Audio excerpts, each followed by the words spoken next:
बुरी है ये गुलामी। आंकड़े क्या बता रहे हैं? 1950 के अंदर आप लोगों का देश की जीडीपी में हिस्सा था 60%, अब रह गया है 10% से भी कम, और कुछ दिन बाद बचेगा 6%। या दूसरे शब्दों में यूं मान लीजिए कि अगर देश ने 100 रुपए कमाए तो 1950 में आपका हिस्सा था 100 में 60, आज बच गया 100 में 10, कुछ दिन बाद बचेगा 100 में 6।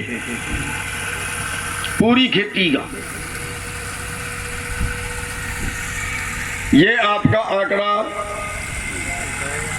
आप 1970 का अगर थोड़ा सा 1967 से अगर गिन लें, जब पहला एमएसपी तय हुआ, जिस कर्मचारी की तनख्वाह उस वक्त 100 रुपए थी, आज उसकी कम से कम होगी 40,000, और आपका जो उस वक्त रेट 100 रुपए था उसका आज ज्यादा से ज्यादा हो गया 2900।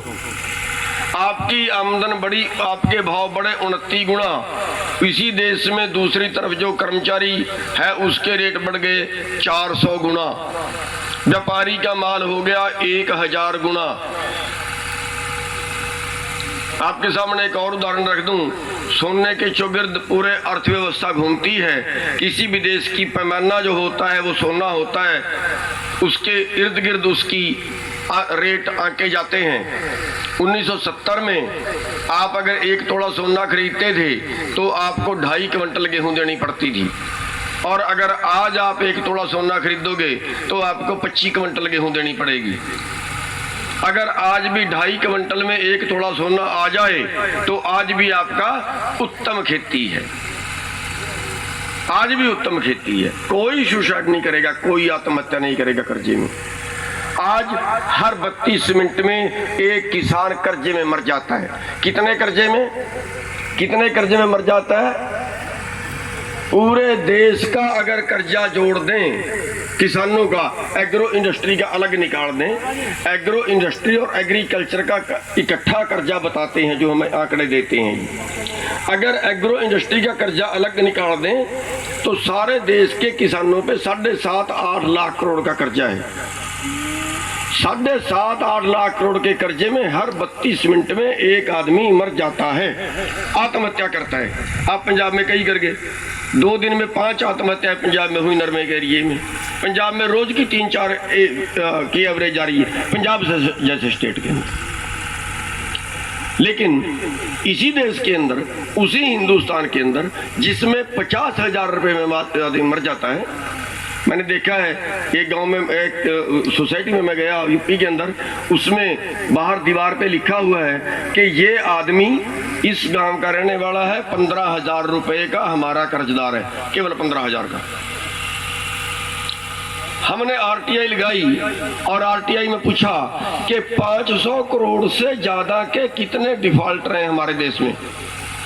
आरबीआई का जवाब आया, हम बता नहीं सकते क्योंकि देश का व्यापार खराब हो जाएगा। और पता आज की हालत क्या है? आज देश के टोटल किसानों के टोटल कर्जे से 2 गुना बड़े पूंजीपतियों ने मार लिया, जिसको एनपीए बोलते हैं, जो वसूला नहीं जा सकता।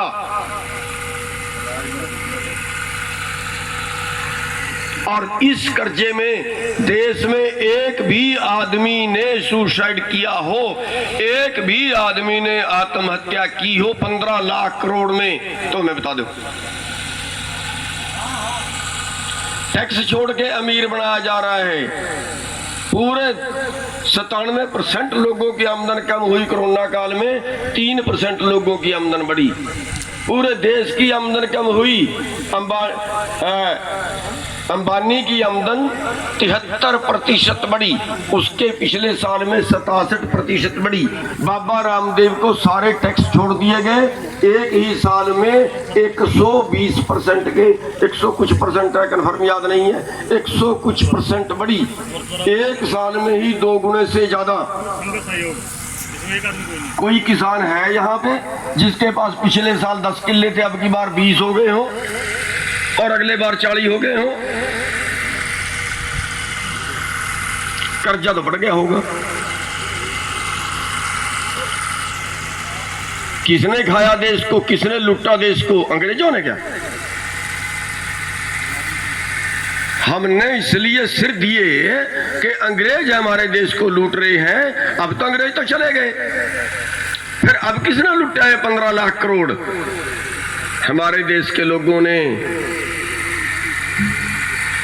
ये कहा था ना, बाहर भी इतना काला धन जमा है, 15-15 लाख आएगा एक एक हिस्से। बाबा रामदेव ने कहा था 400 लाख करोड़ जमा है, पता नहीं कितना होगा, लेकिन जो है अंग्रेजों का है क्या?